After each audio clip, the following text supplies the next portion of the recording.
Hey guys, welcome back to another video. Today I want to talk about the relationship between Albus Dumbledore and Gellert Grindelwald. The two wizards share quite a unique story, and to be honest, it's probably one of the most exciting things about the Fantastic Beasts film franchise. They went from being the closest of friends, possibly lovers, to enemies, although in saying that, it wasn't true enemies as neither of them wished to confront the other. Together they had a partnership with a vision to change the world. The dissolving of their friendship was something that took its toll on both of them, more so Albus than Gellert. Not to say the latter didn't care, it's just that Albus was always the one to wear his heart on the sleeve. However, there was a moment where Dumbledore thought about rejoining Grindelwald and what it would mean, so that's exactly what I want to talk about today. Let's continue the video.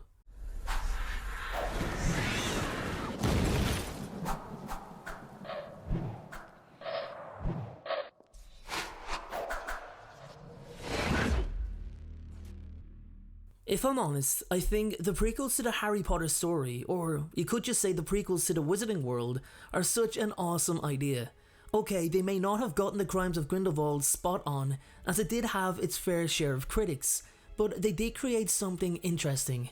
Now, I said in the introduction that the relationship between Albus Dumbledore and Gellert Grindelwald was one of the things that the writers did get right, and I'm really excited to see what happens in the next movie, which is set to be released in November 2021. However, there's something that caught my eye in the Crimes of Grindelwald. That moment where Albus looks into the mirror of Erised and sees Grindelwald and the blood pact that they made. Obviously by that point it had been quite some time since the two were on the same page. In fact, it had been well over 2 decades since the tragedy that took place back in the summer of 1899. Despite all of that, despite what had happened, Dumbledore still thought about his old friend and wondered what might have been. He had spent so much time in awe of Grindelwald. Although they were equals, he was more like Gellert's follower. He was easily influenced by him, and it's quite clear who the driving force was. The man had painted a dream for Albus. They were going to do something that had never been done, that nobody had ever seen. Two of the most promising and powerful wizards of the age, mounting an assault on the Wizarding World. There was nothing Dumbledore had wanted more, except for Gellert himself. His lust for power was fueled by Gellert's desire for greatness.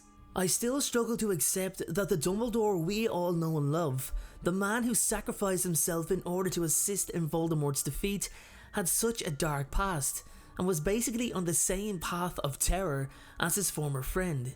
It's no surprise that Rita Skeeter's book had the impact it did. Can you imagine if they had never fallen out and continued their partnership? I think it's safe to say that they would have been unstoppable, and most likely would have gone on to achieve everything that they set out, enslaving the Muggle race, purifying the Wizarding World, and becoming the most powerful wizards of the modern age. The latter achievement something Albus so deeply craved, except none of that happened.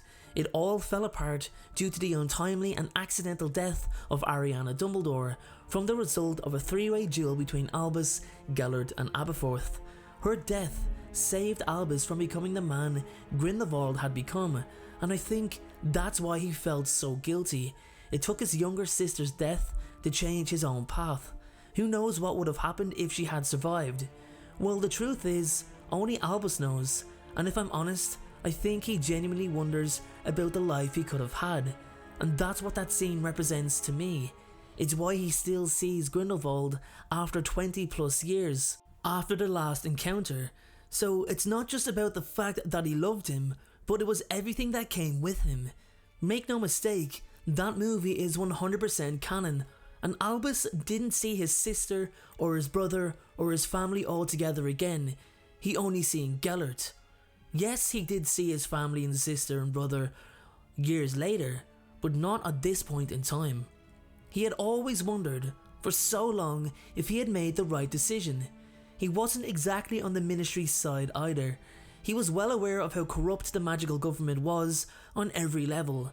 He also knew the ministry was paranoid about an attempted coup, and that realistically, if Gellert went about things strategically, he could more than likely overthrow the current government and establish a new era for the magical world. It's why Albus was placed in magical restraints. He was the only one who could stop Grindelwald, but if he actually ended up rejoining him, well, it was basically game over. The trouble with Dumbledore was that he never really felt fulfilled. By isolating himself away from the temptation of power and magical dominance, he no longer truly felt alive. The excitement he felt knowing that he was constantly seeking power, and the thought of gathering followers and making a difference for the greater good is what he thrived on. There was no feeling like it. It was an inner battle within himself for many years, and it's very obvious that Dumbledore struggled with his demons. It's clear he'd thought about rejoining Grindelwald, or more fitting is the guilt he felt in the first place for wanting to rejoin him. Even though he'd never truly allow himself to, it did not stop his desire to. I think that's what the Blood Pact truly represents. Yeah, the logical reason behind it is so they can't fight each other, but looking at it in more detail, Grindelwald's motive behind it was the fact he did not want his success to come off the back of Dumbledore's death, while Dumbledore did not want to be the one who had to kill their dream of making the wizarding world a better place. Now, we don't exactly know how long Dumbledore shared those views on the wizarding world for. Remember, he and Grindelwald did not dissolve their partnership over a difference on views. It was the death of Ariana that severed ties. Albus still believed that wizards should be the superior race for quite some time after that. The only question is, as I've said, we don't know at what point his opinion changed. I also believe that Gellert knew his old friend longed for a return. I think he enjoyed every milestone moment for his cause as it continued to grow, and knew that Dumbledore was watching. That was a game Grindelwald enjoyed playing. I also feel that's why their duel lasted so long in 1945. 3 hours or so, it was stated. Neither wizard had the desire to truly want to harm each other, but in saying that, I have this theory that the Blood Pact will play into this duel heavily in the movie. I think the duel will begin before the file is destroyed, and it's only when it's destroyed will either man have the true power to defeat one another. It seems dramatic enough for the cinema screens too, and I think it's actually a fitting way to finally end the franchise, which will be closer to 2025, so that won't be happening anytime soon. Anyway guys, with that being said, that is my video on how Dumbledore came close to going back to Grindelwald.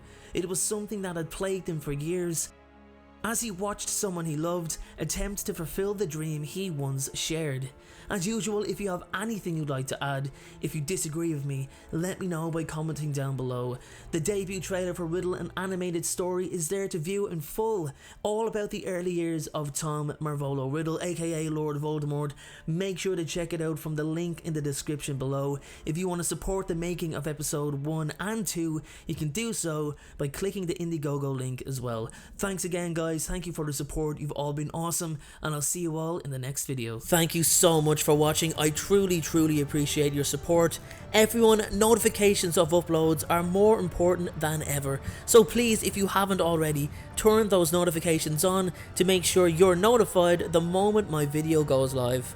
Making videos is what I love to do, it's my dream and my passion. However, it does cost time and money to produce this content, so if you have $1 to spare to support me on Patreon in exchange for some exclusive unseen content, then you can click the Patreon link below or at the end of this video. Please only support me if you can afford it. And make sure to follow me on Instagram at InstaDNJ and on Twitter at PotterFolklore. Check out my other videos appearing on screen, and please make sure, most importantly, to hit that subscribe button. Thanks again everyone, and please have a great day.